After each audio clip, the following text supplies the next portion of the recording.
Tuhan bersamamu. Dan bersama rohmu. Inilah Injil suci menurut Yohanes. Dimuliakanlah Tuhan.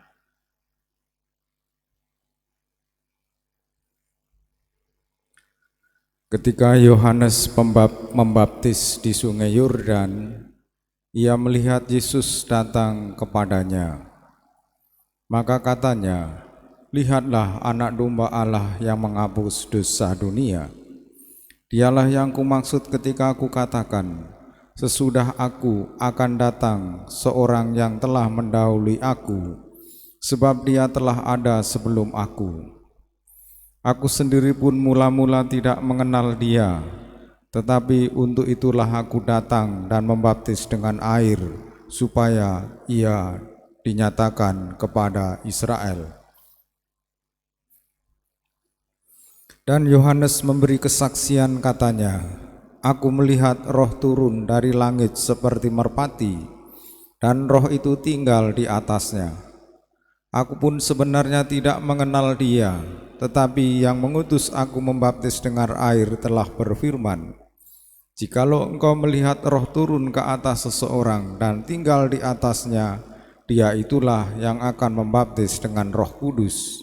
Dan aku telah melihatnya, maka aku memberi kesaksian, dia inilah Anak Allah."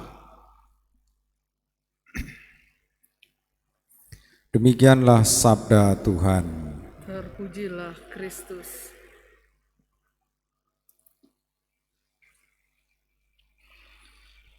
Saudara-saudari, setiap kelahiran membawa rasa kagum, membawa kebahagiaan, karena setiap kelahiran ada pesan Tuhan, ada pesan ilahi dalam kehidupan setiap manusia.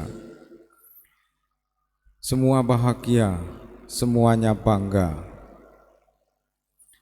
Tetapi ketika kita menjadi dewasa, lainlah sikap kita ketika kita bergaul dengan sesama kita dibandingkan kita mengunjungi bayi yang baru lahir atau balita, bergaul bersama balita. Kenapa relasi kita kadangkala berbeda ketika kita dewasa? Karena seringkali relasi orang dewasa, relasi manusia dewasa itu penuh drama, atau kalau dalam bahasa kitab suci, penuh dosa.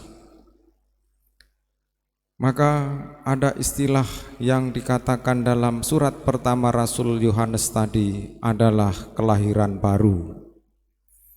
Karena manusia penuh dengan dosa, kita perlu mengalami kelahiran baru dalam Yesus. Dan Yesus sebagai yang menghapus dosa manusia, yang menghapus dosa dunia. Seperti yang disaksikan oleh Yohanes, "Lihatlah anak domba Allah yang menghapus dosa dunia." Karena anak domba Allah yang menghapus dosa dunia, yang menghapus dosa dunia dan menghapus dosa manusia, maka kita disucikan. Maka panggilan hidup Kristiani adalah menggapai kesuciannya. Orang yang suci biasanya inspiratif. Orang yang suci biasanya kreatif. Dan orang yang suci seperti burung merpati tak pernah ingkar janji. Mari kita dilahirkan kembali dalam Roh Kudus, karena dosa kita sudah dihapus. Kita mengimani Yesus sebagai Allah yang menyertai manusia, sebagai Allah yang tinggal di antara kita. Mari kita mengimani bahwa firman-Nya terus bekerja sampai hari ini, bahwa Roh Kudus terus membimbing gereja sampai hari ini. Roh Kudus yang membaharui gereja, yang membaharui kita, Semoga kita selalu mengalami berkat dan kasih-Nya, sehingga kita bisa mengalami bahwa Tuhan mengasihi kita dan kita menjaga kesucian kita, menjadi orang yang inspiratif, menjadi orang yang kreatif, menjadi orang yang kagum atas hidup ini. Kita satukan doa-doa kita bersama persembahan di altar.